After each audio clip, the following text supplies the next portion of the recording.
Football দুনিয়ায় গত এক দশক ধরে যে রেকর্ডটি লজ্জার ভরাডুবিতে গেঁথে আছে সেটা হলো জার্মানির কাছে ৭ গোল হজম করে ব্রাজিলের পরাজয়ের ঘটনা, যা বিশ্বজুড়ে বিশেষ করে বাংলাদেশি ফুটবল ভক্তদের মধ্যে আদৌ আলোচনা সমালোচনার কেন্দ্রবিন্দু হয়ে আছে।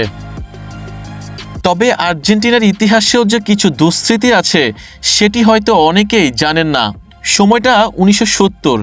উত্তর আমেরিকার দেশ মেক্সিকোয় অনুষ্ঠিত বিশ্বকাপের বাছাই পর্বে বাদ পড়ে লজ্জার রেকর্ড গড়েছে আর্জেন্টিনা, অথচ ওই একই বিশ্বকাপে চ্যাম্পিয়ন হয় ব্রাজিল।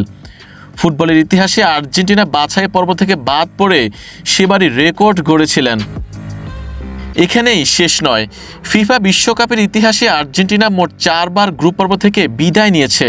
১৯৩৪, ১৯৫৮, ১৯৬২ এবং ২০০২ সালে। ব্রাজিলের এমন রেকর্ড কিছুটা কম, তারা বিদায় নিয়েছে গ্রুপ পর্ব থেকে ৩ বিশ্বকাপে।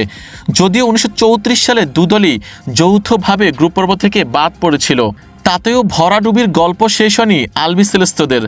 ২০১৮ রাশিয়া বিশ্বকাপে ক্রোয়েশিয়ার কাছে ৩-০ গোলে হেরেছে লিওনেল মেসিরা। গ্রুপ পর্বে এত বড় হার শেষ কবে হেরেছিল তারা? এবারও রেকর্ড বইয়ের খোঁজ। সর্বশেষ সেই ১৯৫৮ সালে গ্রুপ পর্বে চেকোস্লোভাকিয়ার কাছে ৬-১ গোলে হেরেছিল আর্জেন্টিনা। এরপর এটাই গ্রুপ পর্বে তাদের সবচেয়ে বড় পরাজয়। এমনকি বিশ্বকাপে আর্জেন্টিনার সবচেয়ে বড় লজ্জা এবং সবচেয়ে বড় পরাজয় রেকর্ড সেটি।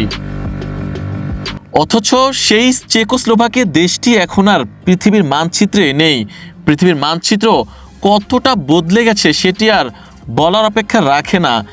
এত দুঃস্মৃতি আর গ্লানির পর আর্জেন্টিনা অবশ্য চ্যাম্পিয়ন হয়েছে ৩ বার। আরিফুল ইসলাম, ইয়ান স্পোর্টস।